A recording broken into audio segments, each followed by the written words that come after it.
안녕하세요. 옛이야기입니다. 오늘도 와주셔서 감사합니다. 옛이야기 채널은 사연 읽어주는 남녀 채널에서 지금은 삭제되어 들을 수 없는 21년도에 소개해드린 사연 중 베스트 사연만 뽑아 다시 읽어드리는 채널입니다. 구독과 좋아요 부탁드리며 오늘의 사연 바로 시작하겠습니다. 안녕하세요. 저는 결혼한 지 12년 된 주부입니다.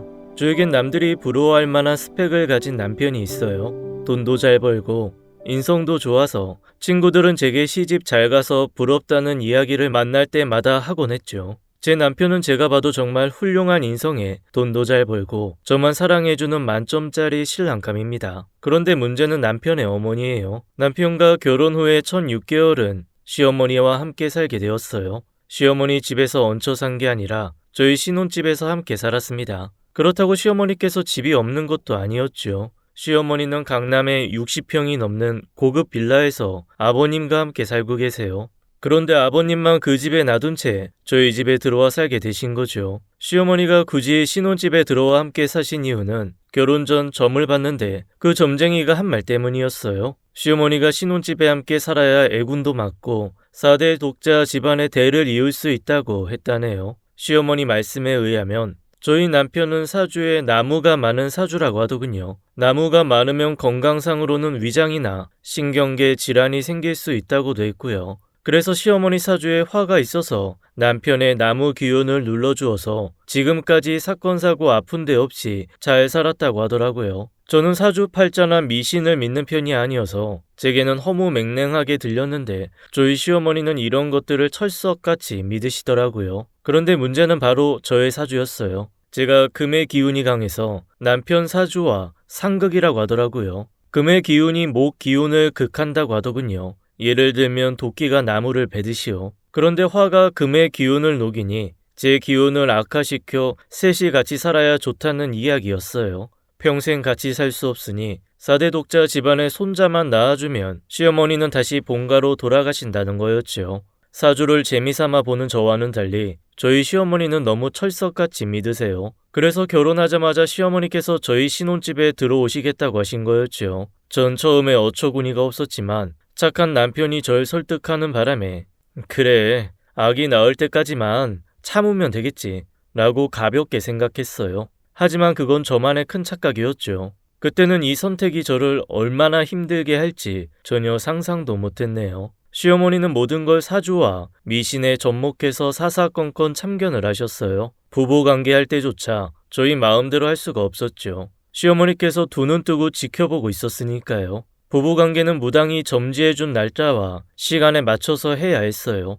심지어 자세까지 코치해주시기까지 하니 나쁘럽고 너무나 민망해 하루하루가 가시방석인 신혼생활이었습니다. 두어 번 시어머니가 시키는 대로 했지만 그 후로는 도저히 못하겠어서 이 핑계 저 핑계를 대며 잠자리를 갖지 않았네요. 집안의 부적은 기본이고 어느 날은 회사에 출근했는데 제 핸드백에서 부적이 나오기도 해서 남들이 볼까봐 얼른 깊숙이 넣어 숨긴 적도 있어요. 하지만 이 정도는 애교에 불과했습니다. 하루는 어머님이 제 앞에 허름한 속옷을 내밀었어요. 며느라, 이거 아주 귀한 거다. 다 낡은 속옷이네요. 어머니 거예요? 아, 이게 왜 내 거야? 네 거지. 네? 저 그런 속은 없는데요. 그거 아들을 셋이나 낳은 여자가 입었던 속옷인데 그거 입으면 아들 낳는다더라. 어머니, 이게 언제적 이야기예요. 그런 거 다 미신이에요. 더럽게 남이 있던 걸 어떻게 입어요? 아이, 더러워? 내가 이 속옷 싸온다고 얼마를 쓴 줄 아니? 그리고 이건 미신이 아니라 과학이야. 이 속옷에 좋은 균들이 묻어있어서 임신에 도움이 되는 거라니까. 한마디로 임신되게 하는 유산균 같은 게 있는 거지. 그럼 설마 그거 빨래도 안 된 거예요? 빨래하면 효과가 없어지니까 당연히 안 했지.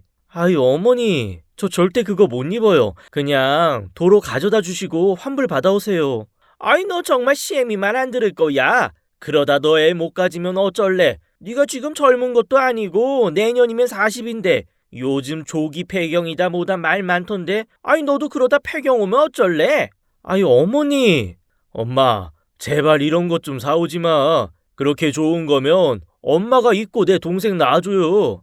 뭐 이 녀석아? 말이 되는 소리를 해. 엄마가 먼저 말이 안 되는 소리를 하니까 그렇죠. 네가 애초에 젊은 여자 데리고 왔으면 이런 일도 없었잖아.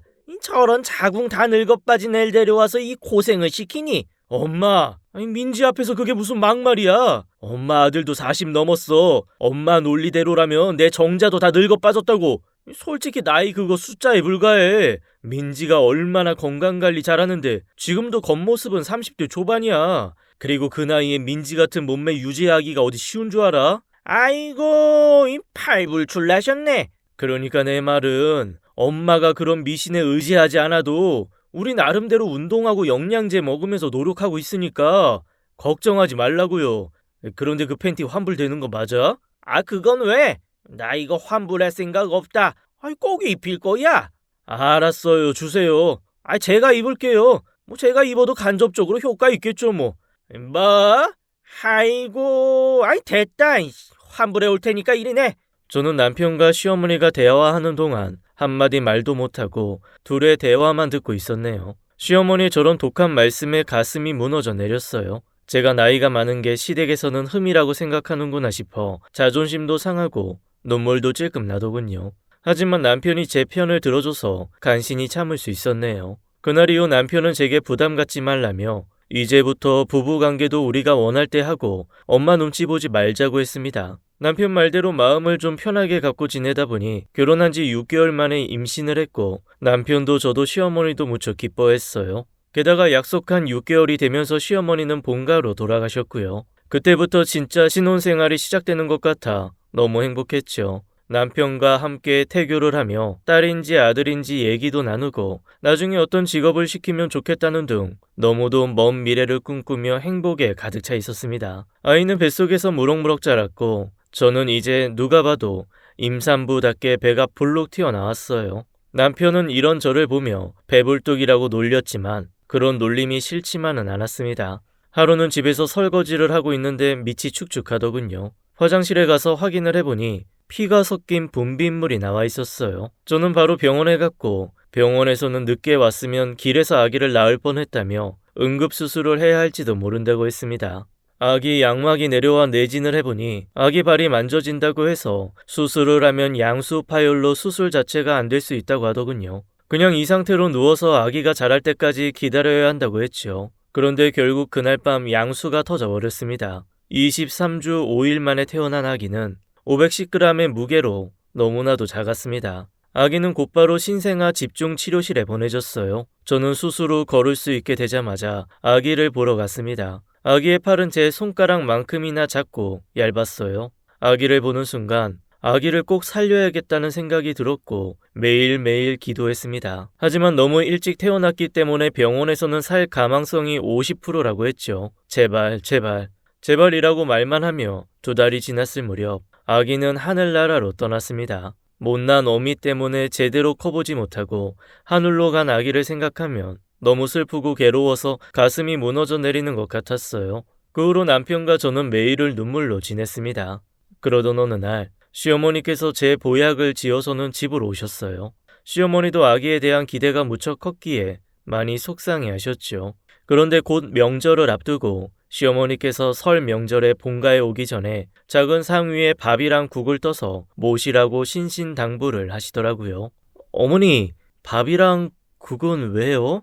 아이, 집에 있는 신한테 올려야 돼. 너희 집의 신이 안 좋다는구나. 저는 아이를 잃은 지 얼마 지나지 않았는데 시어머니가 또 미신 얘기를 들먹이자 기분이 좋지 않았습니다. 그리고 왠지 떠난 아기 때문에 그러시는 것 같아 내키지 않았어요. 결국 전 시어머니께 그건 안 하고 싶다고 말씀드렸죠. 그랬더니 시어머니가 버럭하시며 말씀하셨어요. 아예, 넌 그게 뭐가 어렵다고 못하니? 어차피 밥 해먹는 김에 밥이랑 국만 떠서 올리라는데 작년에 너희 애가 죽은 것도 이 집 신 때문이라고. 갑자기 언성을 높이시며 말씀을 하시는데 저는 그 다음 어머니가 하신 말씀에 순간 제 귀를 의심했습니다. 어머니, 어떻게 그런 말을 하실 수가 있어요? 우리 애기 떠난 지 얼마나 됐다고. 전 아직도 애기 태동이 느껴져서 하루하루가 힘든데. 예, 나는 뭐 그러고 싶어서 그러냐. 용한 점쟁이가 그렇게 해야 애가 좋은 데로 떠난다는데 어쩌냐 그럼. 저 그동안 어머니 저한테 물어보지도 않고 온 집안에 부적을 붙이실 때도 아무 말 안 했고요. 저한테 한마디 상의 없이 굿한다고 사람들 불렀을 때도 싫은 소리 한 번 안 했어요. 그런데 어떻게 애기 문제를 신 때문이라고 얘기하시냐고요. 이날 처음 저는 시어머니께 대들었습니다. 남편도 그런 제 모습에 놀라 지켜만 보다가 남편도 언성을 높이더라고요. 아유 엄마 제발 그만 좀 해. 이제 그만 집에 가세요. 라며 어머니를 집 밖으로 내보냈습니다. 남편은 절 위로해주며 마음 쓰지 말라고 했지만 아기가 살기만을 바라던 그때가 떠올라 가슴이 너무 아파 그 자리에 주저앉아 엉엉 울었네요. 결국 남편과 둘이서만 설 명절을 보내고 시어머니께 연락을 하지 않았어요. 어머님도 그런 제가 괘씸했는지 저에게 연락을 하지 않으셨죠. 그로부터 3개월 후 시어머니께 전화가 왔습니다. 냉전 후 처음으로 걸려온 전화였어요. 시어머니는 제게 그동안 잘 지냈냐며 물었고 저와 시어머니는 아무 의미 없는 인사를 주고받았습니다. 저도 시어머니께 잘 지내셨냐고 여쭸는데 시어머니는 그 말을 기다렸다는 듯이 난 잘 못 지낸다 하시더라고요. 저는 시어머니가 전화로 절 나무라시려나 보다 했습니다. 그런데 전화가 끊어졌나 싶을 정도로 뜸을 들이시더라고요. 나 유방암이다. 이제 얼마 못 살 것 같구나. 아니 지난번에 병원에서 이 정기검진 받은 거 결과 듣고 왔어. 그런데 내가 암이라는구나. 어머니, 그동안 마음고생이 얼마나 심하셨어요. 어머니 잘 치료받으시면 금방 나으실 거예요. 제가 잘 돌봐드릴 테니 너무 걱정하지 마세요. 그런데 몇 개 암이신 거예요? 아니 유방암이기라는데 수술해봐야 안다는구나. 수술 예약은 하셨어요? 내가 잘 아는 무당이 있는데 그 무당이 치료할 수 있다는구나. 네? 뭐라고요? 어머님, 암 치료를 왜 무당이 해요? 의사가 해야죠. 아주 용한 무당이라서 말기암인 사람들도 많이 찾아오는 그런 무당이래. 어머님, 진우 씨도 알아요? 어머니 암 치료 무당한테 받는 거. 전 시어머니와 전화를 끊고 남편에게 전화를 걸어 시어머니와 통화한 이야기를 모두 들려주었습니다. 시어머니가 무당한테 암치료 받으러 한다는 말을 들은 신랑도 무당? 야, 이 노인네가 암이 아니라 치매 걸린 거 아니야? 라고 하며 펄쩍 뛰었어요. 시어머니는 병원은 안 가고 신당을 찾아다니며 수백 수천만 원을 쓰고 다니셨습니다. 워낙 평생 펑펑 써도 남을 만큼 돈이 많으신 시어머니셨기에 돈은 그리 큰 문제가 되지 않았어요. 하지만 하루하루 시어머니의 생명을 좀먹는 암을 빨리 치료해야 했기에 두고 볼 수만은 없었죠. 게다가 아버님한테 전화도 왔더군요. 너희 엄마가 미쳐도 단단히 미친 모양이야. 웬 젊은 여자를 만났는데 그 여자한테 홀딱 빠져서 그 젊은 여자 무당한테 암 치료를 받고 있다는구나. 지금 너희 엄마 또 그 여자 만나러 나갔다니까. 한번 따라가봐. 나는 회사에 일이 생겨서 도저히 시간 낼 수 없어. 부탁하마 아들아. 그러면서 주소를 하나 찍어주셨어요. 그 주소지를 향해 가보니 주차장에 시어머니의 차가 세워져 있더군요. 그리고 그 건물에서 시어머니를 찾을 수 있었습니다. 그리고 곧이어 남편과 저는 시어머니께서 병원을 찾지 않으시는 이유를 알 수 있었어요. 그 이유를 알고 전 경악할 수밖에 없었습니다. 시어머니가 누워있는 곳은 간판도 없는 이상한 건물의 한 침대 위였어요. 시어머니는 침상에 누워 마사지를 받고 계셨습니다. 저와 남편은 시어머니가 발 마사지를 받으러 오신 거였구나 생각하며 집으로 돌아가려고 했어요. 아무래도 시아버지가 뭘 잘못 아셨나 보다 생각하며 나가려고 했죠. 그런데 그때 마사지사와 시어머니의 대화를 들었는데 경악을 금치 못했네요. 암 치료 마시고 꾸준히 하시면 저절로 나으실 거예요. 어떠세요? 벌써 몸이 좀 가벼워진 것 같지 않으세요? 아이고 정말 그런 것 같네요. 가격이 좀 비싸긴 하지만 암 치료만 된다면야 이 정도는 비싼 것도 아니죠. 그럼요. 암도 병원 가서 고치려면 1억 넘게 드는데 저희는 마사지 회당 300만 원밖에 안 되니까 엄청 싼 거죠. 대신 병원에는 절대 가시면 안 돼요. 마사지로 기의 흐름을 다 잡아놨는데 병원 가서 치료받으시면 지금까지 한 일들 다 허사가 되거든요. 아이고 알겠어요. 꼭 명심할게요. 다음번에 침술도 시작하겠습니다. 침술은 회당 1,000만 원인데 괜찮으시겠어요?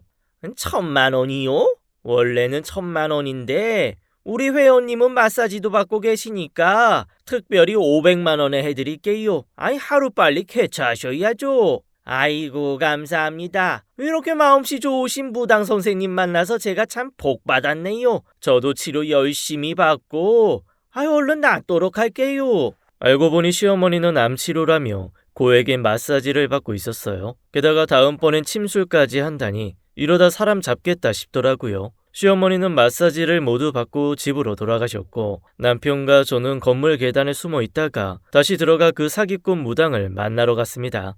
남편은 화가 머리끝까지 나 있는 상태였죠. 잠깐 저 좀 보시죠. 누구시죠? 저 방금 당신이랑 있던 사람 아들입니다. 우리 엄마를 어떻게 꼬드긴 건지 모르겠지만 이게 사람 할 짓입니까? 겁주는 말로 암 환자들 병원에 가서 치료도 못하게 하고 아무리 돈이 좋다고 해도 너무하시는 거 아니냐고요. 불쌍한 사람들 대상으로 사기나 치고 말이야. 당신 사기꾼으로 고소하기 전에 당장 우리 엄마한테서 떨어져.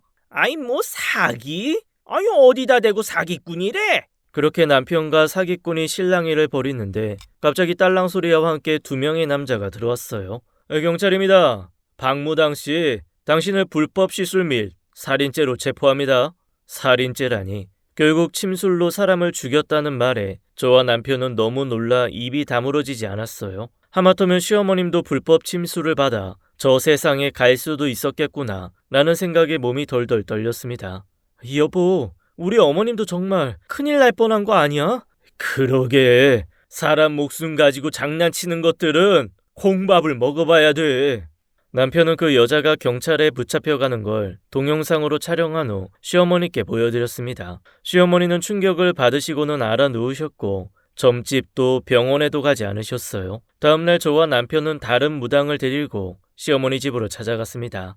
엄마, 민지가 진짜 용하다는 무당 데려왔어. 오늘 당장 구술해야 된다고 해서. 아이고, 고맙다 며느라.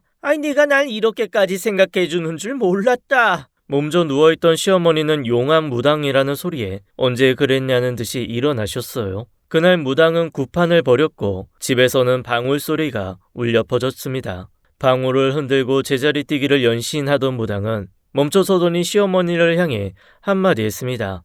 너 지금 여기서 뭐 하는 거야? 마귀가 온 사방에서 네 몸에 달라붙었는데 당장 내가 말한 대로 안 하면 너 제명에 못 살아. 제발 저 좀 살려주세요. 당장 이 집에서 동북쪽으로 5km 내에 있는 병원으로 가. 그리고 유씨성을 가진 의사한테 가서 수술해달라고 해. 그럼 무조건 살아. 내 말 알아들었어? 이 미련한 거사. 아이고, 예, 알겠습니다. 아이고, 고맙습니다.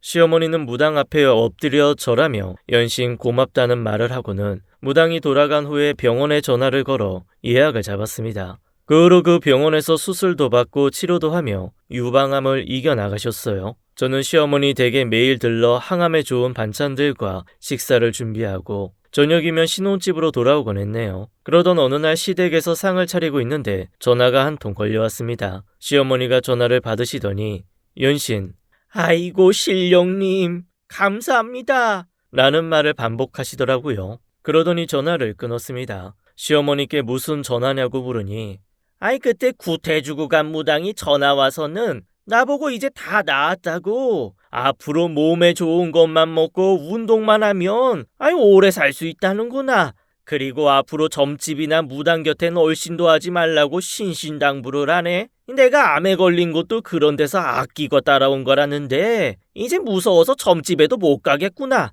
아이고, 암튼 네 덕에 내가 다 나았다. 정말 고맙다 라고 했습니다. 제가 뭘요? 어머님이 그동안 치료받으시느라 고생 많으셨죠? 라고 대답하고 시어머니를 보는데 눈에 눈물이 고이셔서는 우물쭈물 하시더라고요. 저에게 무슨 말을 하려고 하시는 것 같아 잠시 어머니 앞에 서 있었죠. 잠시 후 시어머니는 어렵게 입을 여셨습니다. 세아가, 내가 그때 일은 정말 미안했다. 난 너희 부부 잘 되게 하려고 그런 건데 네 마음에 상처를 준 것 같구나. 네가 싫다면 나도 이제 그만하마. 아기 갖는 것도 부담 갖지 말고 마음 편히 하거라. 나도 시집 와서 진우 낳기 전까지는 시어머니한테 구박받고 달달 볶였는데 시어머니가 나한테 했던 것처럼 너한테 내가 똑같이 한 것 같아서 부끄럽더구나. 그리고 너한테 막말했던 것들은 다 잊어주렴. 너도 사돈 때 귀한 딸 자식인데 내가 내 아들 나이 많은 건 생각 안 하고 너한테만 너무 나무랐어. 이 못난 시애미가 미안하다. 전 시어머니의 진심 어린 사과에 마음 깊숙이 박혀있던 가시가 빠져나가는 기분이었고 저도 눈물이 나 입고 있던 앞치마로 연신 눈물을 훔쳐냈어요. 그 후로 저희 고부 사이는 다시 좋아졌습니다. 전 집으로 돌아와 남편에게 그날 일을 이야기했죠. 남편은 제 이야기를 다 듣고 난 후 저를 안아주며 말했어요. 당신 정말 고마워. 당신이 우리 엄마 살린 거나 마찬가지야. 그때 당신 말대로 엄마한테 용한 무당이라고 연기자 세워놓고 연기한 덕분에 엄마가 병원에 가서 수술한 거잖아. 나도 설마 이게 통하겠어 싶었는데 우리 엄마가 이렇게 미신에 푹 빠져 있는 줄은 몰랐어. 덕분에 당신 계획이 통했지만 말이야. 이제 그 가짜 무당시켜서 점집에 절대로 오면 안 된다고 알려줬으니까 앞으로 또 미신 얘기하실 일은 없을 거야. 그렇게 시간은 흘러 벌써 10년이 지났어요. 그 사이 저는 아들만 셋을 낳아 잘 키우고 있습니다. 저희 시어머니는 운동에 취미가 생기셔서 그 어렵다는 필라테스며 타바타며 하나씩 마스터해가고 계세요. 요즘은 홈트에 빠지셔서는 집안 한 구석에 홈짐을 만들어 놓으셨어요. 운동 안 하시던 아버님도 덩달아 운동하시며 건강하게 살고 계십니다. 전 사람의 인생이란 누군가 정해주는 게 아니라 스스로 개척해 나가는 거라고 생각해요. 가끔 재미삼아 오늘의 운세 정도 보는 거면 몰라도 비싼 돈 들여가며 무당의 말을 맹신하는 건 인생의 낭비입니다.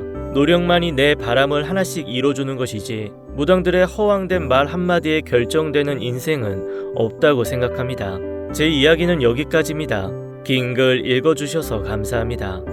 지금까지 옛이야기였습니다. 끝까지 함께 해주신 여러분 감사드리며 저희는 다음 사연으로 돌아올게요. 감사합니다.